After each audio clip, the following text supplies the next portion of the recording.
I knelt on the garage concrete, flashlight in hand, the rear seat already pulled out. 4 Allen head bolts, non-factory. Someone had torched through the floor pan and welded in a compartment I'd spent 37 years teaching mechanics to spot. I removed the bolts. Inside, a manila envelope. I didn't need to open it to know what I was looking at. The bag, the crystals, the weight of something that could end my life. My son Tommy's voice, 3 weeks ago, in the backyard. Cops don't check grandpas. 1 click on subscribe and a comment with your city helps more than you know. Thank you for watching. My name is Earl Hoskins, 58 years old, retired fleet maintenance supervisor, grandfather, the man whose truck had just been turned into a drug mule by his own son. I secured the manila envelope in my gun safe before I did anything else. Photographed the hidden compartment from 6 angles. Then I sat at the kitchen table, the same worn oak where 3 generations of my family had shared meals, and let my hands rest flat on the surface. Miriam's photograph watched me from the counter. I'd moved it there after she passed so she could see the whole room while I ate breakfast alone. 37 years I spent at Midwest Regional Trucking on Highway 33. Started as a grease monkey at 21, worked my way up to fleet maintenance supervisor by 35. By the time I took early retirement to care for Miriam, I'd trained 62 mechanics. Taught them how to spot insurance fraud, how to detect smuggling modifications, how to find the hidden compartments that drug runners welded into floor pans and wheel wells and door panels. The company called me when something didn't look right with a vehicle. Police departments from 3 counties consulted me on cases. I could tell you in under a minute if a truck had been modified, and I could show you exactly where to look. The irony of that expertise now sat in my chest like a stone.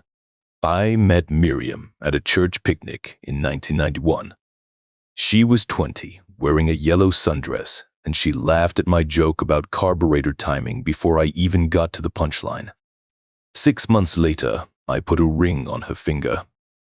We moved into 847 Maple Street when I was 26, and I never left.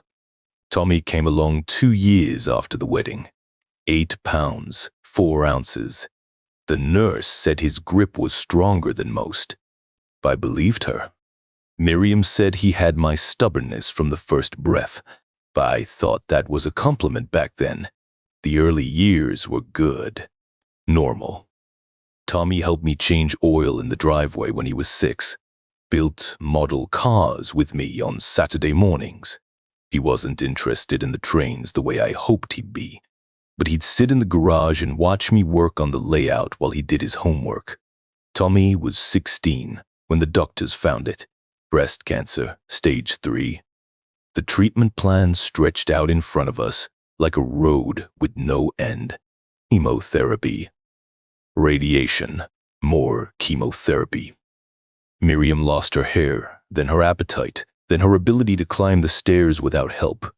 I took early retirement 3 years before I'd planned. The company understood. Offered me a consulting arrangement I could do from home between hospital visits and medication schedules. Tommy was supposed to help with his mother while I worked those consulting hours. He disappeared, not his body.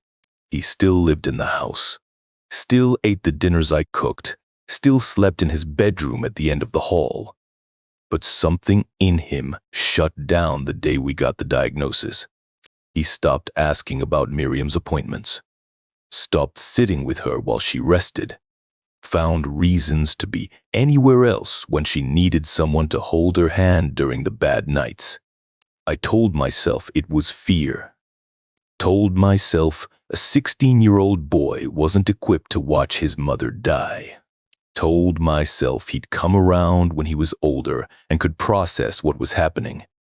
Miriam saw it differently. "That boy is running from hard things," she said one night. We were in bed, the house dark and quiet, her voice thin from exhaustion. "You need to teach him that running doesn't work, that the hard things follow you." I should have listened. Miriam held on for 7 years. 7 years of remission and relapse, hope and devastation. She died on a Tuesday morning in March, 3 years ago, with me holding her hand and Tommy somewhere on a business trip he couldn't reschedule. The house went quiet that day. Stayed that way for months. I'd wake at 3 in the morning and wander the rooms, running my fingers along the walls she'd painted, the curtains she'd chosen, the photographs she'd hung. I talked to her picture like she could hear me. Still do. Then Gracie needed me. Tommy's daughter. 8 years old, with her grandmother's laugh and her mother Charlene's practicality. When Miriam died, Gracie was 5. Old enough to know something terrible had happened. Too young to understand why Grandma wasn't at Sunday dinners anymore. Tommy and Charlene both worked. His job kept him traveling. Her nursing shifts ran 12 hours at a stretch. Someone needed to pick Gracie up from school. Someone needed to sit in the audience at her dance recitals. Someone needed to make her peanut butter sandwiches with the crusts cut off and read her the same picture book 17 times in a row. I became that someone. The refrigerator behind me was covered in her drawings. Stick figures labeled Grandpa and Me. Crayon trains with too many wheels. Purple house with a yellow sun that she'd made me for Father's Day last year, even though I wasn't her father. The garage workshop had been my refuge since Miriam's death. 4 by 8 feet of hoe-scale railroad, recreating the Appalachian lines of the 1940s. I'd been working on it for 15 years, adding details when I could afford them, running the trains when I needed to think. Miriam said, "I got the same look on my face that Buddhist monks probably got when they were doing their breathing exercises." She'd bring me coffee and sit on the old folding chair in the corner, watching me adjust a switch or repaint a water tower. After she passed, I put her photograph on the workbench so she could still watch. The 2008 F-150 sat in the driveway where I'd left it 2 hours ago. Dark blue, extended cab, 187,000 miles on the odometer. The cab smelled like motor oil and the pine air freshener Gracie had picked out at the gas station last month. I bought it new when the previous truck finally gave up, and I maintained it like it was a patient in a hospital. Oil changes every 3,000 miles. Transmission fluid checked weekly. Tire rotation on schedule. I knew that truck the way I knew my own hands. Every squeak in the suspension, every rattle in the dashboard when the temperature dropped, the way the engine hesitated for half a second on cold mornings before settling into its rhythm. 3 weeks ago, I noticed something wrong. The cab floor had a subtle give under my feet. Not much. A 1/4 inch of movement where there should have been none. Anyone else would have missed it. Anyone who hadn't spent 34 years crawling under vehicles, pressing on floor pans, feeling for the soft spots that meant hidden compartments. I didn't say anything, didn't confront Tommy, didn't even mention it to Charlene. Instead, I started watching. Tommy had been borrowing my truck twice a week for the past 2 months. His Camaro was always in the shop, he said. Transmission problems. Then electrical issues. Then something with the suspension. The excuses changed, but the pattern held steady. Tuesday nights and Thursday nights. Gone from 8 until past midnight. Charlene working her shifts, Gracie asleep in her bed, and Tommy driving my truck to wherever he went. I'd dismissed it as business dinners, client meetings that ran late, the kind of networking he was always talking about, the deals he was always on the verge of closing, the big break that was always just around the corner. But that give in the floor pan changed everything. Miriam's voice came back to me then, the way it always did when I needed guidance. The conversation we'd had about Tommy years ago, when he borrowed money for his sports bar and never paid it back. Love protects, she'd said. It doesn't enable. There's a difference, Earl. Protecting someone means making the hard choices. Enabling means making the easy ones. I'd nodded and agreed and done nothing. Let Tommy keep the money. Let him fail at the bar and blame everyone but himself. Let him move on to the next scheme and the next excuse. Not this time. I retrieved Miriam's old Toyota Corolla from the back of the garage. Silver, 2003, with a faded Millbrook Methodist Church bumper sticker on the back. I'd kept it registered and running because selling it felt like selling part of her. Tommy never gave it a second glance when he saw it parked in the neighborhood. The following Tuesday, I used it to follow my son. He drove my truck north on Highway 33, past the industrial park where I'd worked for 3 decades, past the turnoff for the county hospital where Miriam had her treatments. 7 miles outside town, he pulled into the gravel lot of a rest stop on County Road. Weathered picnic table. No lights except the stars. Parked on the ridge 200 yards away. 42 degrees. Past midnight. I used Miriam's old binoculars, the one she'd bought for bird watching before the cancer made her too tired to care about birds. Watched as another vehicle pulled in. Watched Tommy get out, open the rear door, lean into the back seat. Watched him hand something to a man I didn't recognize. The exchange lasted 90 seconds.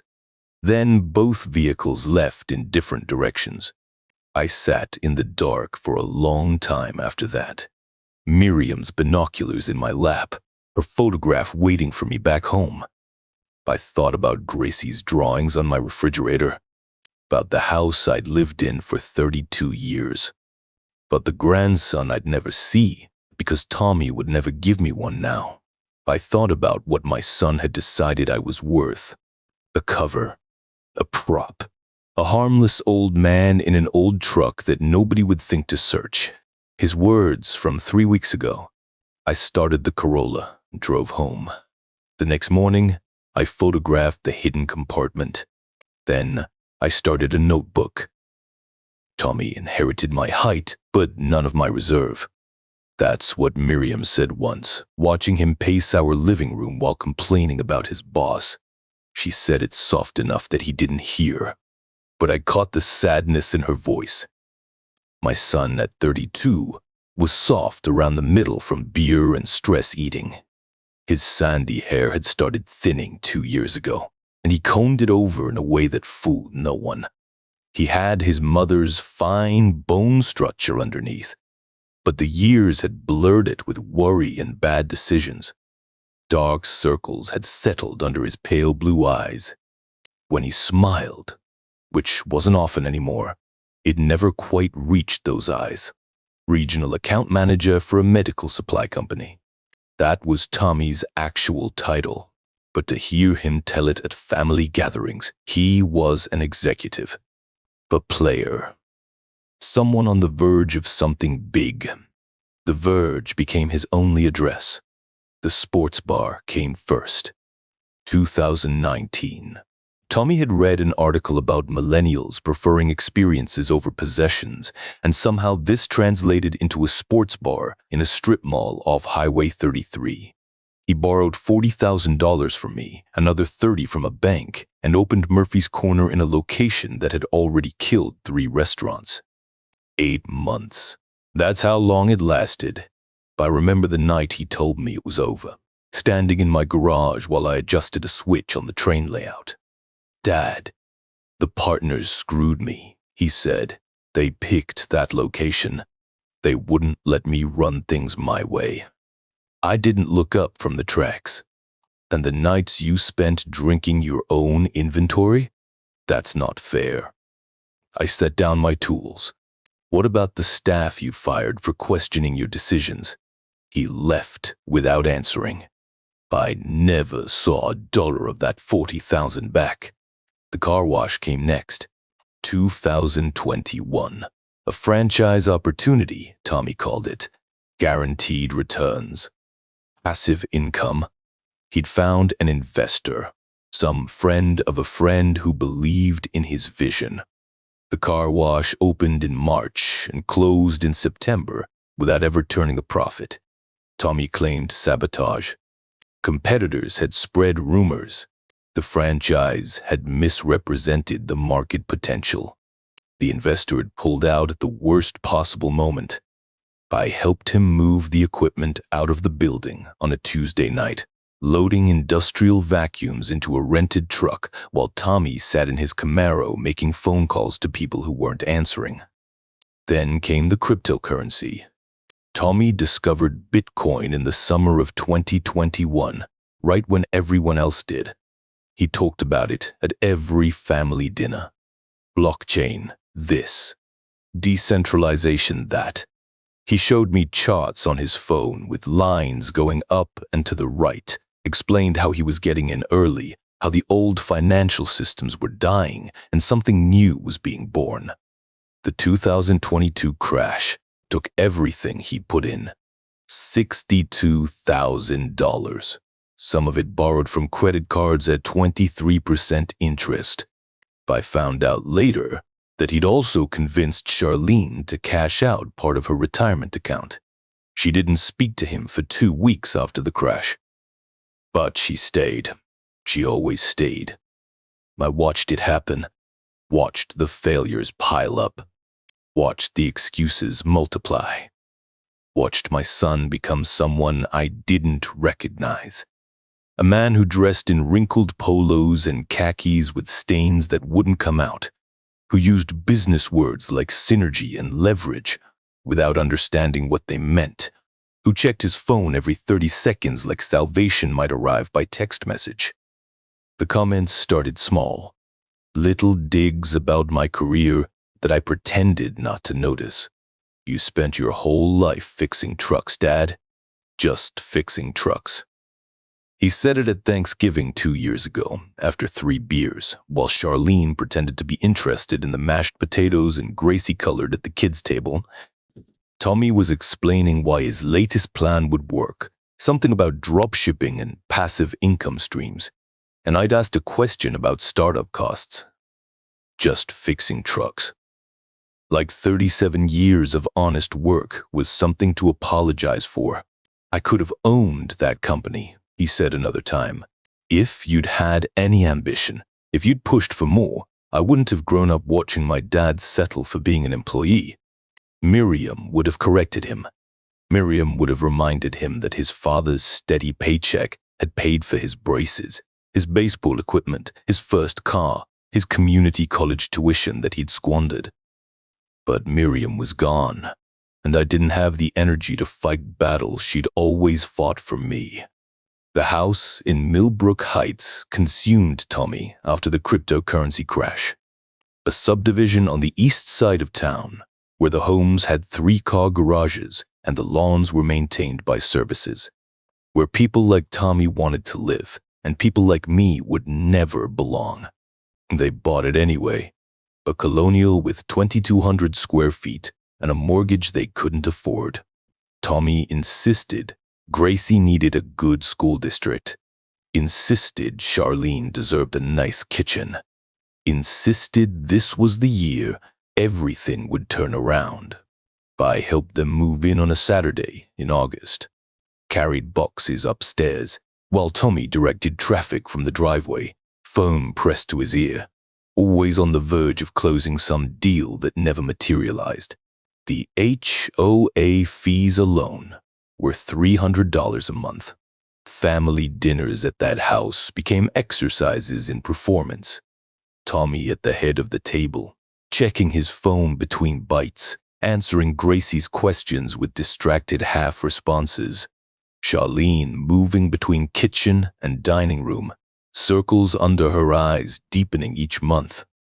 Gracie chattering about school and dance class and the butterfly she'd seen in the backyard, not understanding why Daddy's attention kept sliding away from her face to the screen in his hand. I noticed things, small things that added up to something I didn't want to name. Charlene started picking up extra night shifts at the hospital. 3 per week became 4, then 5. She said they needed the money for Gracie's activities, but her sunken eyes told a different story. Tommy borrowed my truck twice a week. His Camaro was always in the shop.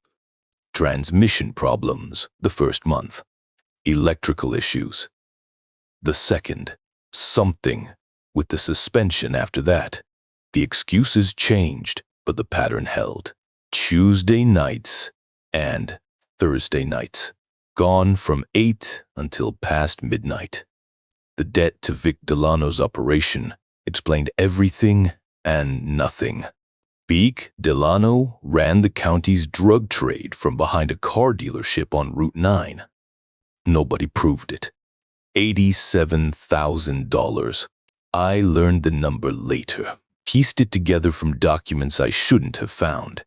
When the bank stopped lending and the credit cards maxed out and Charlene's retirement account dried up, Tommy found money somewhere else. Money that came with interest rates no bank would advertise. Money that came with consequences no contract would spell out. Gracie asked the question that cut deepest. We were in my kitchen, a Saturday afternoon, making peanut butter sandwiches with the crusts cut off the way she liked. She was 7 then, all elbows and energy, and her grandmother's laugh. Grandpa, why is Daddy always tired? I stopped cutting, looked at her, saw the confusion in her eyes, the simple need to understand something adults couldn't explain. Grown-ups get tired sometimes, I said. Your daddy works hard, but he's tired even when he's not working. He falls asleep on the couch. He doesn't read to me anymore. I finished making her sandwich, changed the subject to the trains in the garage, let the question fade into the afternoon. But I remembered it, held it close, added it to the pile of things I'd noticed and chosen not to name. The turning point came on a Thursday evening in late April. I was at Tommy's house for dinner, sitting at the kitchen table with Charlene while she folded laundry and half-watched a cooking show. Gracie had already gone to bed. Tommy was supposed to be putting away dishes, but he'd stepped outside to take a call. The back door was open. The screen let sound through. I heard Tommy pacing on the patio, his voice low and urgent. Heard him say something about next week, about the route being clear, about everything going according to plan. Then I heard 6 words that stopped my heart. The old man's truck is perfect. I sat very still at the kitchen table. Charlene asked if I wanted more coffee. I shook my head. Nobody stops a grandpa, Tommy said. His laugh was thin and nervous. I stood, told Charlene I needed to use the bathroom, walked down the hall on legs that felt like they belonged to someone else, stood in the small powder room with the door locked and my hands braced against the sink, looking at my reflection in the mirror. The old man's truck is perfect. My truck, my face, my reputation as a harmless retiree who spent his days building model trains and taking his granddaughter to school. Nobody stops a grandpa.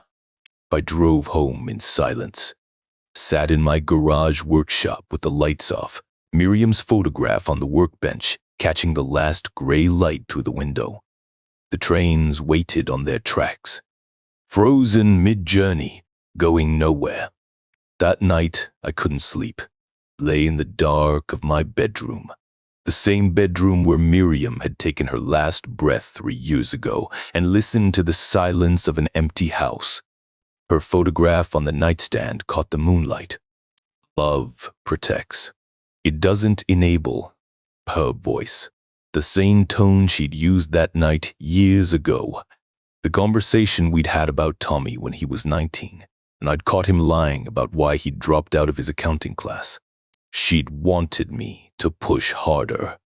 Wanted me to demand answers. I'd let it go. Let him make his own mistakes.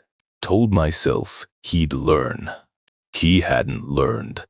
He'd just found bigger mistakes to make. The following Tuesday morning, I retrieved Miriam's 2003 Toyota Corolla from the back of the garage. Silver, faded, forgettable. A car Tommy would never think twice about seeing in a rearview mirror. That Tuesday night, I followed him. The rest stop on County Road 12. The exchange I've already documented in my notebook. Then I drove home and started planning. 2 weeks of surveillance gave me everything except answers. The County Road 12 rest stop became as familiar as my own garage. I knew every angle, every shadow. I knew which tree line offered the best concealment, the exact spot on the ridge where I could park Miriam's Corolla without headlights catching the chrome. Tommy arrived between 2:59 and 2:47 a.m. on Tuesdays and Thursdays. Never earlier, never later. The license plates filled 3 pages of my notebook. Ohio tags mostly, but 2 from Indiana and 1 from Kentucky. I photographed each vehicle with my Samsung Galaxy. GPS timestamps. Location data. Evidence. 7 different cars over 14 days. 3 of them repeated. Tommy's contacts varied in age and appearance. One drove a white panel van with ladder racks. Another preferred a black sedan with tinted windows. The third, the most frequent, arrived in a burgundy pickup that had seen better decades. They never spoke for more than 2 minutes. The exchanges happened at the truck's rear door, Tommy reaching into the back seat area where I knew the hidden compartment sat beneath the floor. Quick handoffs that my binoculars caught in fragments. Money changed hands going one direction. Packages went the other. I documented 3 separate exchanges with the precision of a fleet inspection report. Date, time, weather conditions, participants, vehicle descriptions, duration. The notebook grew thicker. The pattern became clear. But patterns weren't proof. Surveillance showed me what Tommy was doing. It didn't tell me how deep the hole went. Didn't explain why my son would risk everything, including me, for whatever money changed hands in that gravel lot. Didn't reveal what other traps he might have set. I made the decision on the second Thursday. I watched Tommy drive away from the rest stop, my truck's taillights disappearing around the curve, and understood that watching wasn't enough. I needed to see what he was hiding, needed to know the full scope of what he'd done. I needed inside his house.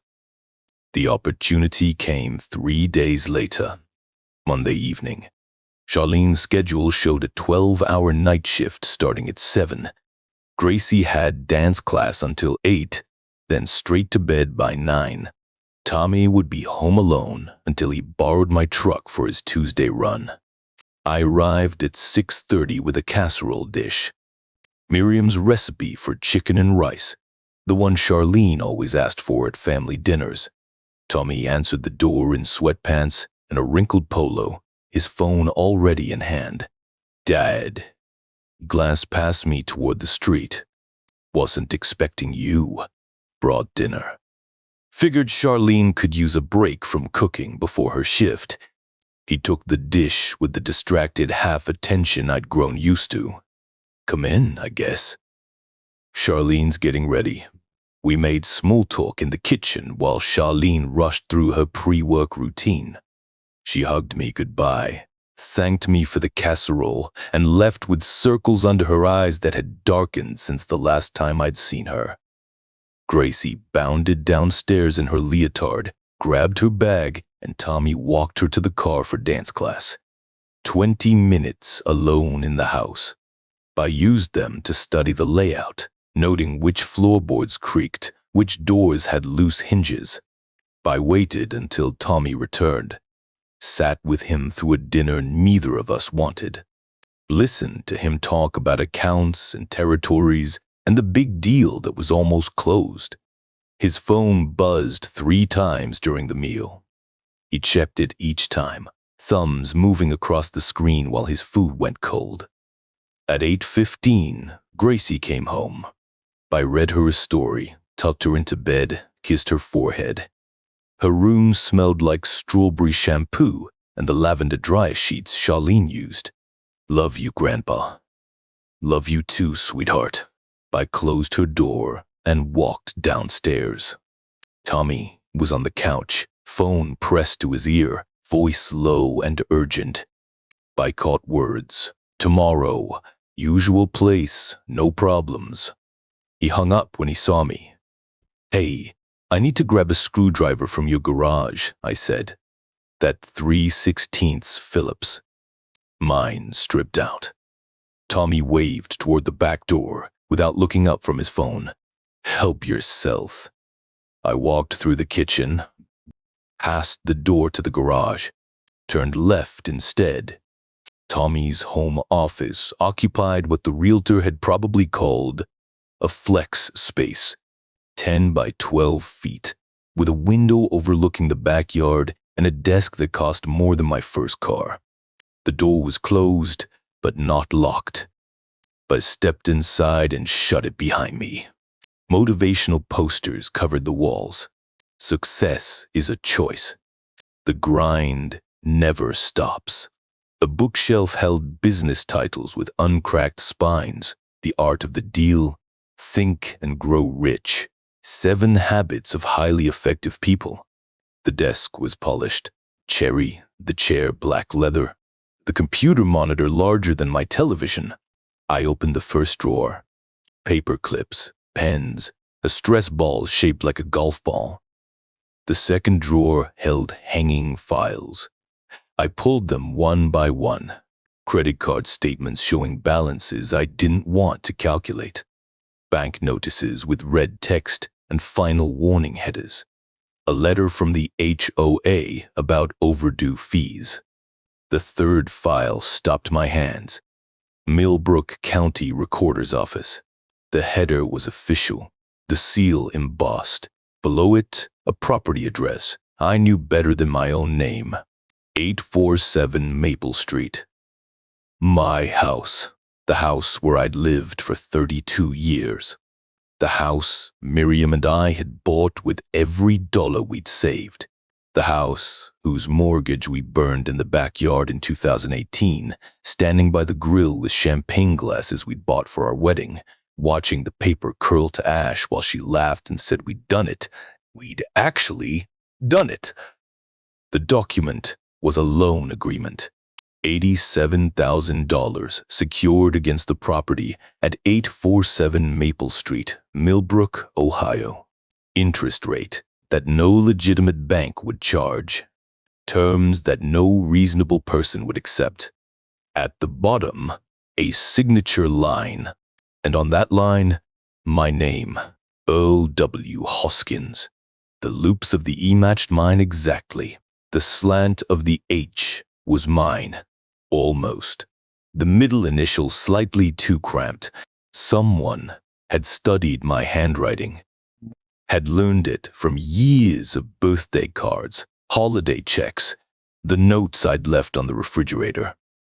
Tommy had forged my signature to pledge my home against his debts. I photographed the document, front and back, then the next page and the next. The file contained 7 documents in total. Each one bore my signature. Each one tied my property to obligations I'd never agreed to. The phone in my pocket felt heavy. I kept shooting. Hands steady, breathing even. The discipline of 34 years of careful work holding me together while something inside me went quiet. Not broken, just finished. I returned the files to their drawer. Opened the next one.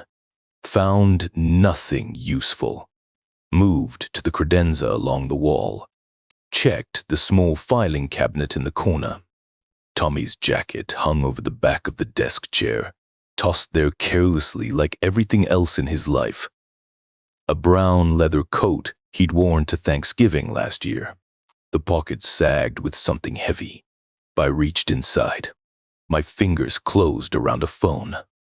Not his iPhone. This one was smaller, cheaper.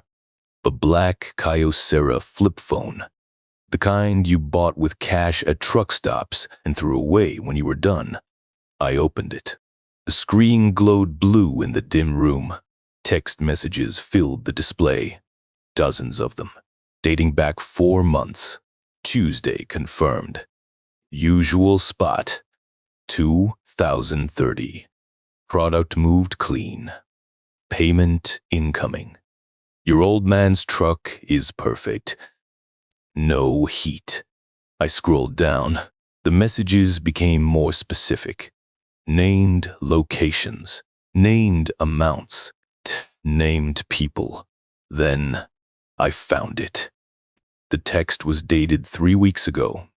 The same day I'd noticed the give in my truck's floor pan. If it goes sideways, he's the one holding the bag. Already gave them his name and address. Earl Hoskins, 847 Maple Street. They run his plates. They find the compartment. Old man's got no idea what's in his own truck. I read it twice. 3 times. The words didn't change. My son had given my name to drug dealers as insurance, had provided my address, had made me the fall guy before I even knew I was in the game. The next message was a reply from someone saved as V. Smart. Clean exit strategy. Old guys like that, cops assume senile or stupid. Either way, you walk. Paw. I photographed every text, scrolled back to the beginning, and captured the full conversation. 4 months of messages documenting a systematic plan to use me, then discard me. The manila envelope in my gun safe at home. The hidden compartment in my truck. The late-night runs I documented. All of it had been building to this. Not just drug running. Insurance. Protection. I closed the phone. Returned it to the jacket pocket. Stood in the darkness of my son's office with the evidence of my own destruction glowing on my phone screen. Tommy's voice from the living room. Dad, you find that screwdriver? I opened the office door, walked through the kitchen, grabbed the first Phillips head I saw from the pegboard in the garage. Got it. I called back. I didn't look at him when I left. Didn't trust my face to hide what I'd found. I hugged Gracie's closed door from the hallway, a silent goodbye she'd never know about, and drove home on roads that felt different beneath my tires. The kitchen table waited. Miriam's photograph on the counter. The refrigerator covered in crayon drawings. I sat in the dark for a long time.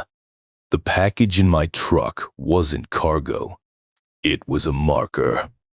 A piece of evidence planted to ensure I'd take the fall. My son had decided to sacrifice me. I pulled out my phone, started a new folder, transferred every photograph, every timestamp, every piece of documentation I'd gathered over the past 2 weeks. Then I opened the picture of the forged signature, zoomed in on the careful loops of my name, written by a hand that had learned it from love letters and birthday cards. Miriam's voice came to me then, as it always did. Love protects. It doesn't enable. I understood the difference now. The compartment beneath my truck's rear seat measured 18 inches by 24 inches by 6 inches deep. Custom foam lined the interior, cut to hold its cargo without rattling. The welds joining the new metal to the original floor pan showed professional consistency. Someone had used a MIG welder, not a stick, and they ground the beads smooth to avoid detection by touch. I traced each weld with my thumbnail. Smooth, professional. I photographed everything. 6 angles of the compartment, close-ups of each weld point. The foam insert removed and measured against a tape. The 4 Allen head bolts that didn't match any factory specification Ford had used since 1998. Tuesday morning, 36 hours after I'd found the forged documents in Tommy's office. I'd slept 2 hours, maybe 3. The rest of the time went to planning. 37 years of fleet maintenance had taught me what investigators needed. Chain of custody. Timestamps. Context. A story told in evidence rather than accusations. I'd helped build cases against smugglers, insurance fraudsters, and one driver who'd been hauling stolen catalytic converters in a modified fuel tank. Each case succeeded because documentation left no room for doubt. My Samsung Galaxy held 47 photographs by noon. I'd created a folder labeled Simply Evidence and subdivided it into 3 categories: vehicle modifications, surveillance documentation, and communications. Each image carried GPS coordinates and timestamps embedded in the metadata. Each one told part of a story Tommy had never expected anyone to piece together. I ran my finger along the weld bead 3 times. Professional work. Someone with real skills had spent hours installing this compartment, matching the truck's existing frame rails, using the same gauge steel Ford had used in the floor pan. Professional job meant professional contacts. Tommy hadn't stumbled into this operation. He'd been recruited, or he'd sought it out. I returned to my surveillance notes. 2 weeks of documentation from the previous chapter, now illuminated by what I'd found in his office. The county road, 12 rest stop. The pattern of Tuesday and Thursday runs. The faces I'd photographed through Miriam's binoculars. Wednesday night, I sat in the Corolla again, parked on the ridge, watching Tommy make his regular Thursday delivery. My notebook filled another page. The burgundy pickup was back, same driver. Cash went one direction. A package the size of a brick went the other. Tommy's movements were practiced now. Easy. He'd done this enough times to stop checking over his shoulder. 11 runs. I counted them in the burner phone messages. 4 months of regular deliveries. $3,000 to $5,000 each time. The math put him at maybe $40,000, earned against an $87,000 debt. Still underwater. Still desperate. The texts showed the pressure mounting. Messages from someone saved as V, demanding updates on the remaining balance. Threats couched in business language. Let's discuss your repayment timeline. The boys are getting impatient. You know how these things escalate. I photographed every message. Scrolled back to the first exchange and worked forward, capturing the evolution from optimism to anxiety to the cold calculation of sacrificing me. I created a subfolder for the frame-up texts. If it goes sideways, he's the one holding the bag. Already gave them his name and address. Old man's got no idea what's in his own truck. I read them again that Thursday night, sitting in my garage workshop, the model train layout dark and silent beside me. Miriam's photograph caught the glow from my phone screen. Her eyes seemed to follow me the way they always had in life. Police pull me over with 500 grams of methamphetamine hidden under my seat. The explanation I'd have to give: the way investigators would look at a 58-year-old man with no criminal record, a paid-off house, and a truck that traveled the same routes every week. They'd find the compartment. They'd run my name through their databases and find nothing. They'd run the plates on the vehicles documented at County Road 12 and find plenty. Tommy had provided my information as insurance. If the operation ever attracted attention, I was the pressure release valve. Let the old man take the fall. He doesn't know anything. Perfect patsy. My son had decided I was expendable. Friday morning, I ran the timeline forward. Evidence collection complete. Documentation thorough. What came next? I could confront Tommy directly, show him what I'd found, demand answers, watch him deflect and excuse and blame everyone but himself the way he'd done his entire adult life. I could contact a lawyer, let someone else navigate the legal complexities while my house remained pledged against debts I'd never agreed to. But I could do nothing, keep my head down, hope the operation collapsed before anyone traced it to my truck. None of those options protected Gracie. Her school picture sat on my refrigerator, held by a magnet shaped like a train engine.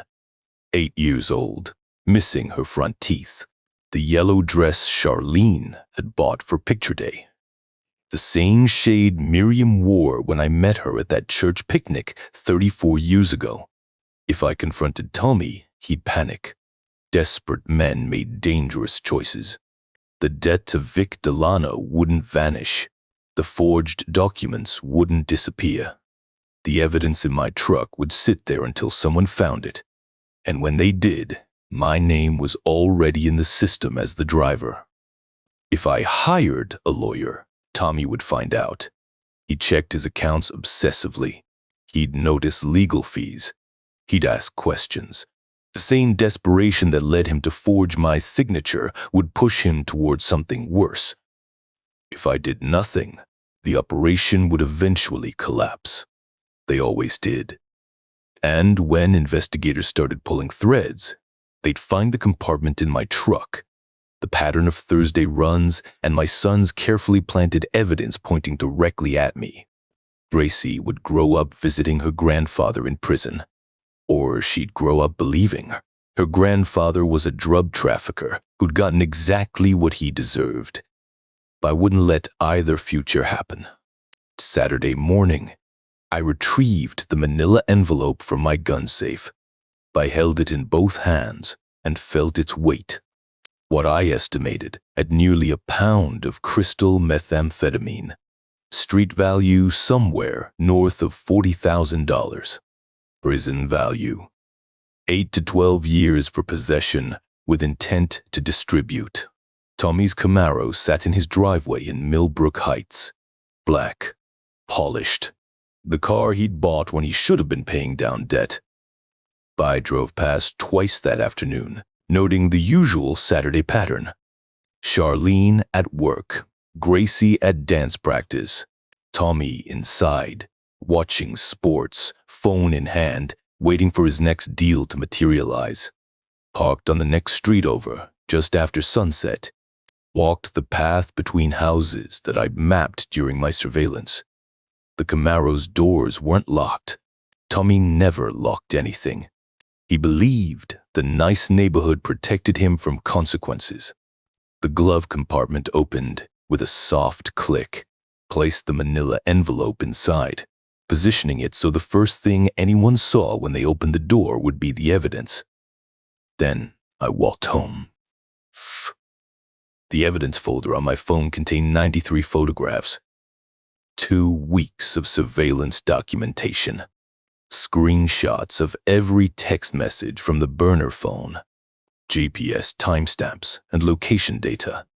A timeline connecting Tommy to 11 separate drug transactions. I organized it all Sunday morning sitting at my kitchen table with coffee gone cold beside me. The documentation read like a fleet tampering investigation.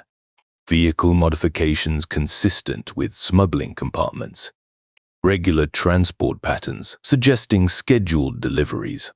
Communications indicating knowledge and intent. The forged loan documents had their own section. My signature, analyzed against samples from checks and birthday cards Tommy could have accessed for years. The property address, the debt amount, the trail leading back to Vic Delano's operation, and the texts naming me as the fall guy. Dates, times, my address provided to people who would gladly redirect police attention toward a harmless old man in an old truck. Sunday afternoon, I watched Tommy drive away in my F-150 for his practice run. He'd be checking the compartment, making sure everything was ready for Tuesday's delivery. He'd find it empty. He'd assume he'd already moved the product and forgotten. His assured smile as he pulled out of my driveway made my stomach turn.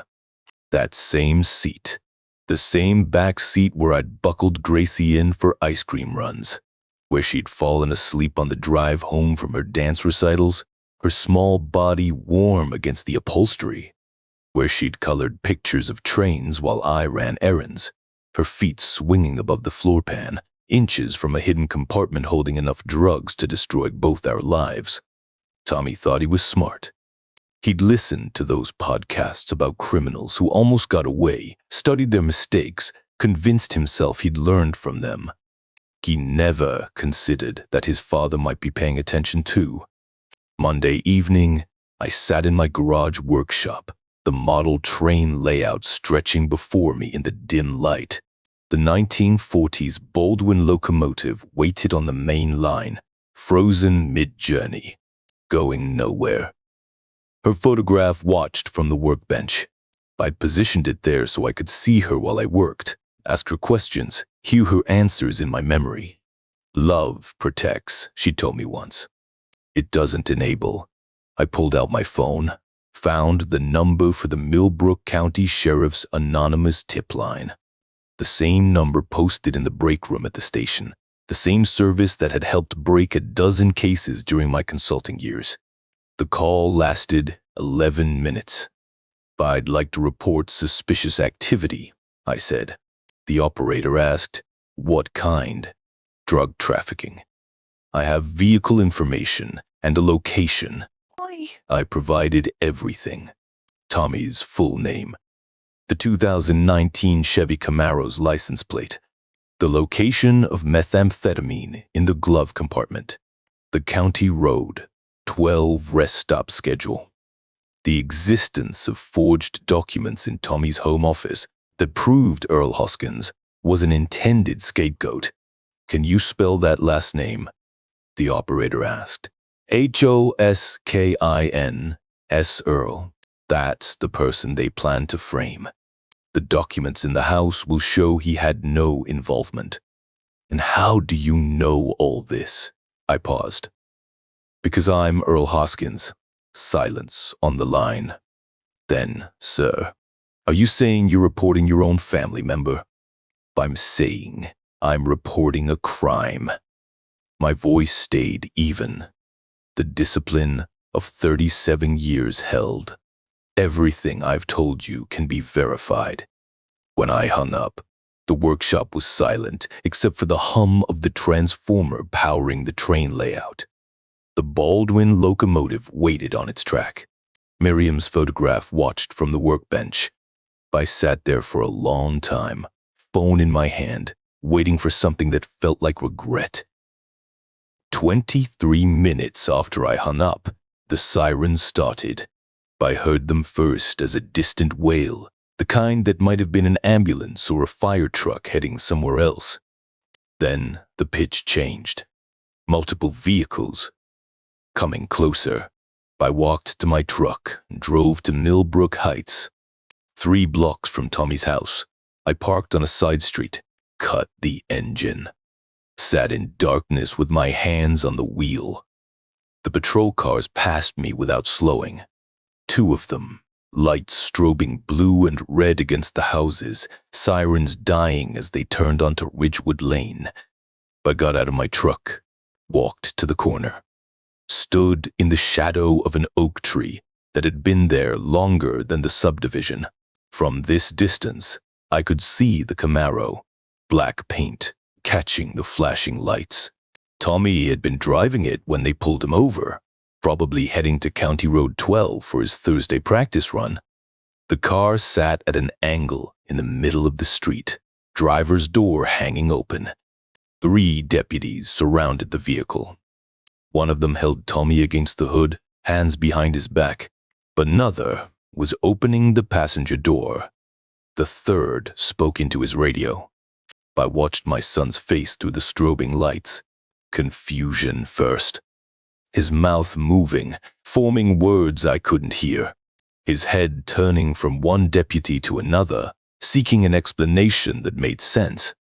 Then, the glove compartment opened. The deputy who found it stepped back, said something to his partner. Tommy's expression changed. The confusion became something else. Recognition, maybe, or the beginning of fear. The handcuffs went on while I stood in the shadow of that oak tree, 150 yards away, watching the boy I'd raised alone after Miriam got sick. The boy I'd fed and clothed and sheltered for 32 years. The boy who'd decided his father was disposable. Tommy shouted something. His voice carried across the distance, but not the words. One of the deputies put a hand on his head and guided him into the back of the patrol car. The door closed. I didn't move. The patrol car pulled away. The other deputies stayed behind, stringing yellow tape around the Camaro. More vehicles arrived. An unmarked sedan. A van marked crime scene unit. I watched for another 10 minutes. Then I walked back to my truck and drove home. The kitchen was dark. I turned on the light above the sink, the one that cast a soft glow across the worn oak table. Gracie's drawings covered the refrigerator. Stick figures with oversized heads. A train with 12 wheels. A house with purple smoke coming from the chimney and a sun with a smiley face. I made coffee, set out 2 cups, positioned the chairs so they faced each other across the table. Then I sat down and waited. The knock came at 4:17 a.m. I was still at the table. The coffee had gone cold twice.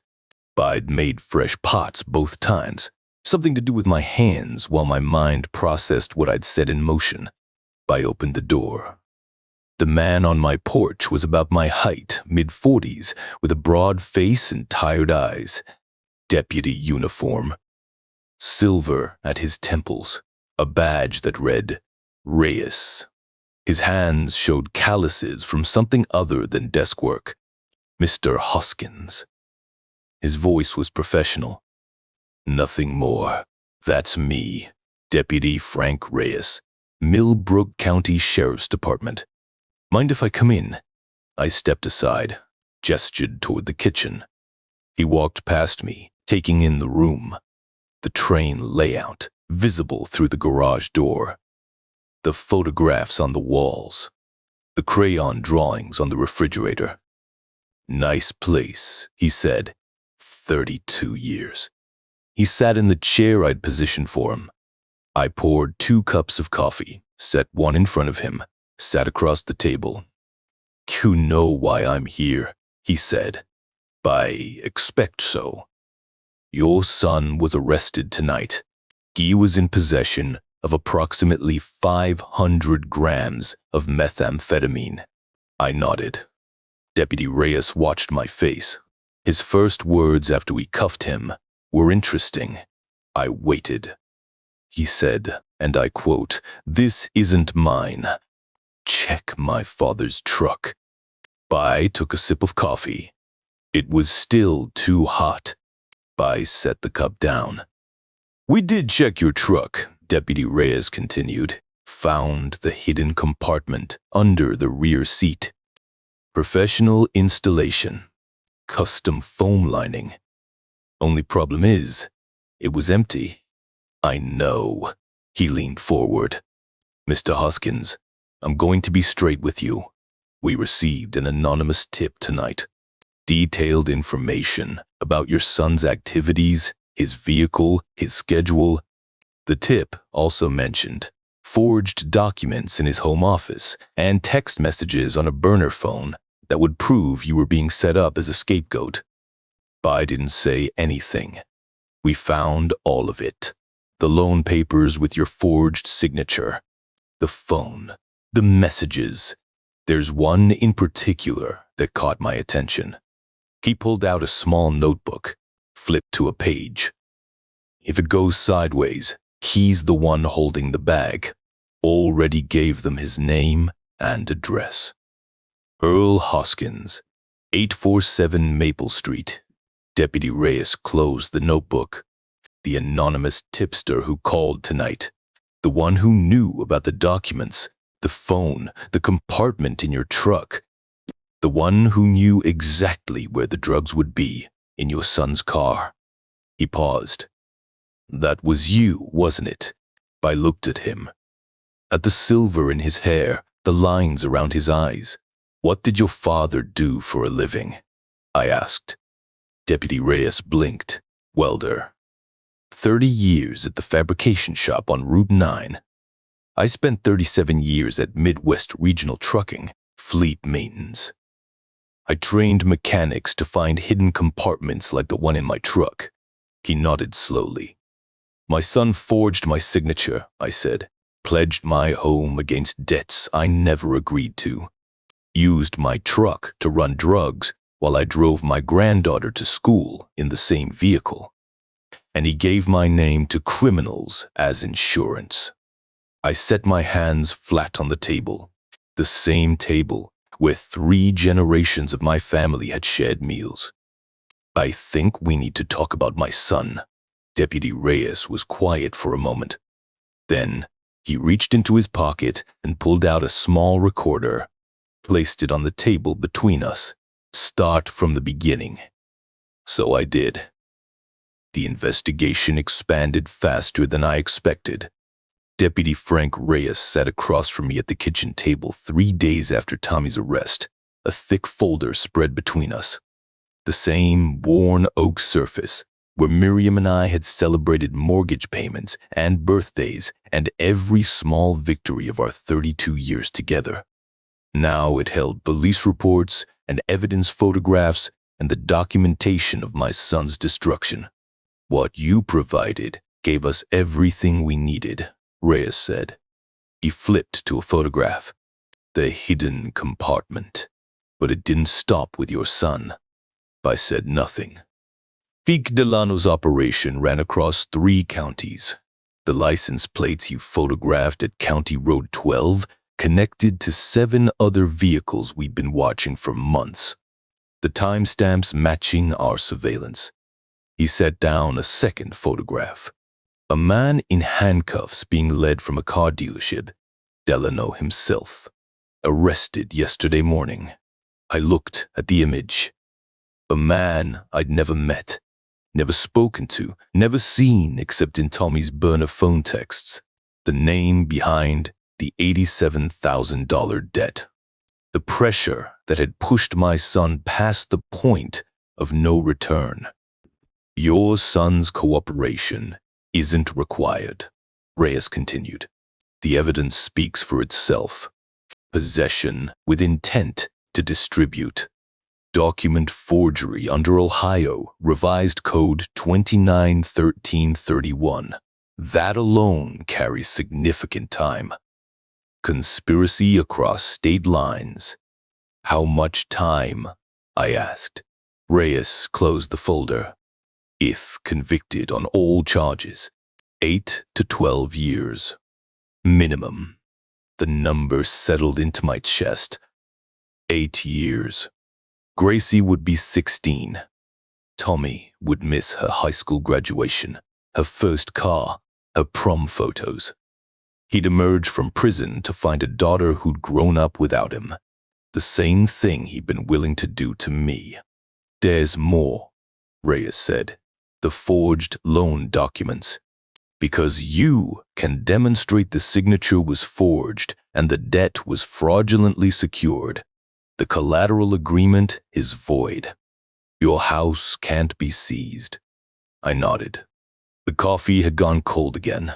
"Your son's initial statement blamed you," Reyes said. "He told the arresting officers you were the driver, that you'd hidden the drugs without his knowledge. Tommy said that." The words weren't a question. I'd known it would come. Had seen it in the burner phone texts. The insurance policy he'd built with my name and address. But hearing it, confirmed by someone else, made it real in a way the screenshots hadn't. "His story collapsed within hours," Reyes continued. "The texts on that phone explicitly name him as the one providing your information to the operation. The phrase, 'he's the one holding the bags,' doesn't leave much room for interpretation." I stood and walked to the counter, poured 2 cups of coffee, set one in front of Reyes, and wrapped my hands around the other. "Earl," Reyes said. His voice had changed, less official, more like one man talking to another. "What you did saved yourself from a situation your son deliberately created. The documentation you gathered will put dangerous people away for years. This is a good outcome." "For who?" He didn't answer. I sat back down, looked at Miriam's photograph on the counter, her eyes watching me the way they always had, expecting me to do the right thing even when the right thing hurt. What happens now? Preliminary hearing next week. Trial. Within 3 months, probably. Your testimony won't be required unless he fights the charges, and his lawyer is already pushing for a plea deal. Charlene? His wife was questioned yesterday. She claims no knowledge of his activities. We believe her. She's been working double shifts for months to cover debts she didn't know existed. I thought about Charlene's tired eyes at family dinners, the extra shifts she'd picked up, the way she'd stopped asking Tommy about his business trips. "The house in Millbrook Heights," Reyes said. "It's going into foreclosure. The mortgage was already underwater. Your son took out a second lien 6 months ago without his wife's knowledge. Combined with the missed HOA payments, there's no saving it. Where will Gracie go?" Reyes looked at me. "That's not really my department, but if I had to guess, her mother's going to need help." The days after Reyes left blurred together. I maintained my routine. Morning coffee, train layout adjustments, picking up Gracie from school because Charlene was working doubles to pay for lawyers who couldn't save her husband. Gracie didn't ask about her father at first. Then she did. We were in my truck, driving home from her dance recital. She'd performed a solo, piece about butterflies that Miriam would have loved, would have recorded on her phone and shown everyone at church. "Grandpa, where's Daddy?" I kept my eyes on the road. "He had to go away for a while, sweetheart. Like a business trip? Or something like that." She was quiet for a block. Then, "Is he in trouble? 9 years old now. Old enough to sense the lies adults told. Too young to understand why we told them." "Yes," I said. "He made some bad choices. Are you mad at him?" I turned onto Maple Street, pulled into the driveway, cut the engine. "I'm sad," I said. "I'm sad that he hurt people. I'm sad that he won't be here for a while." She unbuckled her seatbelt, climbed across the console, and wrapped her arms around my neck, her small body warm against my chest. "I'm sad too, Grandpa." I held her, thought about what Tommy had been willing to risk with this child's future. It's okay to be sad, I said. We'll be sad together. 6 weeks after Tommy's arrest, Charlene filed for divorce. She came to my house that evening, after Gracie was asleep in the guest room that had become her room. Her eyes were red. Her scrubs were still on. She'd come straight from a 12-hour shift. I can't do this, she said. She sat at my kitchen table, hands wrapped around a cup of tea she wasn't drinking. I can't be married to someone who would frame his own father, who would risk his daughter's future for drug money. I didn't argue, didn't defend Tommy, didn't offer the excuses I'd spent decades making for him. He said things, Charlene continued, when I visited him. About you. About how this was your fault for calling the police. How you destroyed his life because you were jealous of his success. I looked at her. What success? She laughed. It was the saddest sound I'd ever heard. He still believes it. She shook her head. Still thinks he was on the verge of something big. That the podcasts were right, and he was smarter than everyone who got caught. He studied their mistakes. And made worse ones. We sat in silence for a long time. The refrigerator hummed. Gracie's drawings watched from the door. I need you, Charlene said finally. Gracie needs stability. I'm working 60 hours a week to pay off debts. I didn't know we had. The house is gone. I can't afford daycare and rent and everything else. She stays here, I said, for as long as you need. Charlene's face crumpled. I don't know how to thank you. After everything Tommy did, everything he tried to do to you. You didn't do it. She wiped her eyes. He blamed me too, you know. Said, I should have believed in him more. Supported his ventures instead of questioning them. She looked at the table. Maybe if I had. No. I reached across and took her hand. He made his choices. Not you, not me, him. The trial lasted 4 days.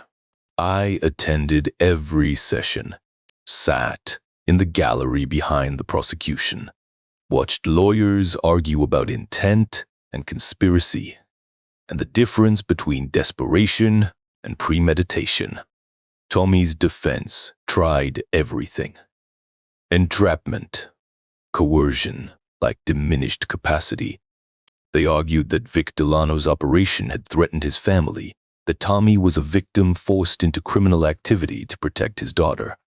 The burner phone texts destroyed that narrative. Your old man's truck is perfect. Nobody stops a grandpa. If it goes sideways, he's the one holding the bag.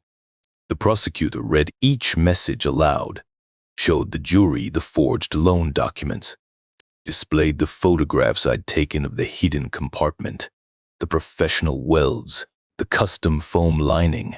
Tommy watched from the defense table. He'd lost weight. His khakis hung loose. His hair had thinned further in the months since his arrest. Stubble covered his jaw, and his eyes wouldn't focus on any one point for more than a few seconds. He never looked at me, not once during the entire trial. His eyes stayed fixed on the lawyers, the judge, the jury. Anywhere but the gallery where his father sat. The verdict came on a Thursday afternoon. Guilty on all counts. Tommy's shoulders dropped. His lawyer put a hand on his arm. The judge scheduled sentencing for the following month. I walked out of the courthouse into afternoon sunlight. The sky was clear. The air smelled like spring. Something had ended. Something else was beginning. The sentencing hearing drew a smaller crowd. Charlene didn't attend. She'd said her goodbyes at the jail the week before, walked away from the marriage and the man and everything they'd built together. I sat in the same spot I'd occupied during the trial. 3rd row, center aisle. Tommy stood before the judge in his orange jumpsuit. His lawyer spoke about remorse, about difficult circumstances, about the possibility of rehabilitation. The judge listened without expression. Mr. Hoskins. She looked at Tommy. You had every advantage. A family that supported you. A father who dedicated his life to honest work. A wife and daughter who loved you. And you chose to exploit them. To put your own father at risk of imprisonment for crimes you committed. She paused. The forged documents alone demonstrate a level of premeditation that disturbs this court. You didn't stumble into this situation. You planned it. You studied it. You created an insurance policy using your father's name and address. Tommy said nothing. 8 to 12 years, the judge said. The defendant will be eligible for parole after serving 2/3 of the minimum sentence. The courtroom stirred. Tommy's lawyer began gathering papers. Then Tommy turned.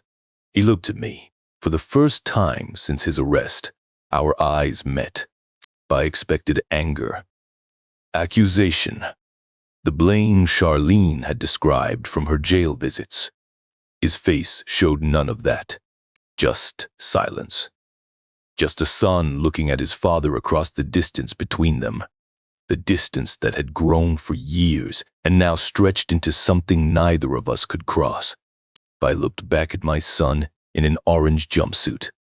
Remembered the boy who used to help me change oil in the driveway, who sat in my garage doing homework while I worked on the train layout, who'd inherited my height, but none of the things Miriam had tried to teach him. The bailiff touched Tommy's arm, led him toward the side door. He didn't look back. I sat in my truck in the courthouse parking lot for a long time after. The spring sun warmed the cab. Traffic moved on the street beyond the lot. Something had broken inside me during those final moments. Not the clean break of a bone that heals. Something deeper. Something that would scar over but never fully mend. I'd saved my house. Protected my granddaughter. Brought down an operation that had harmed families across 3 counties. I'd also destroyed my son. Miriam's voice came to me, the way it always did. Love protects. It doesn't enable. I started the engine. Drove home to the house where Gracie waited. To the refrigerator covered in her drawings. To the train layout in the garage and the photograph of a woman who would have known what to say. The victory was complete. The house on Maple Street waited. Gracie's drawings still covered the refrigerator. If you're still with me, hit like and tell me, how would you rate my revenge from 1 to 10? Why? 6 months after the sentencing, the house on Maple Street had found its rhythm again. Gracie's backpack hung on the hook by the door where Miriam's purse used to sit. Her small shoes lined up beneath it, purple sneakers with glitter laces she picked out herself. The guest room had become her room, the walls covered in drawings of trains and butterflies and stick-figure families that included a grandfather with silver hair. She was 10 now, old enough to help with dishes, old enough to ride her bike to the corner and back, old enough to understand that some questions didn't have easy answers. Charlene came on weekends. The divorce was final, but she was still Gracie's mother. She'd pull into the driveway Saturday morning, circles still under her eyes from the night shift, and Gracie would run out to meet her. They'd spend the day together while I worked in the garage or ran errands. By Sunday evening, Charlene would hug her daughter goodbye, thank me in that quiet way she had, and drive back to the apartment she'd rented across town. His name never came up. When Gracie mentioned Daddy, Charlene would find something in the kitchen that needed her attention. I would check my watch. The silence filled the space where his name should have been. One Saturday in October, Gracie followed me into the garage workshop. "What are you making, Grandpa?" I held up a small figure, unpainted, roughly carved from basswood. A girl in a dress, arms at her sides, face blank and waiting. Someone new for the layout. Thought maybe you could help me paint her. Her eyes went wide. "Can I pick the colors?" "Whatever you want." She chose blue for the dress, the same shade as the sky in her refrigerator drawings. Yellow for the hair. "Like sunshine," she said. We worked side by side for an hour, her small brush dabbing carefully at the wood while I held it steady. When we finished, I positioned the figure on the layout. She stood beside the 1940s Baldwin locomotive, a small girl in blue watching the trains pass. "That's me," Gracie said. She pressed her nose against the edge of the table, eye level with the figure. "I'm waiting for the train." "Where's the train going?" She thought about it. "Somewhere good." I looked at Miriam's photograph on the workbench. Her eyes caught the afternoon light. That night, after Gracie fell asleep, I sat in the workshop alone. The layout stretched before me in the dim glow of the work lamp. The Baldwin locomotive, the small figure in blue, the careful recreation of a world that existed only in memory and miniature.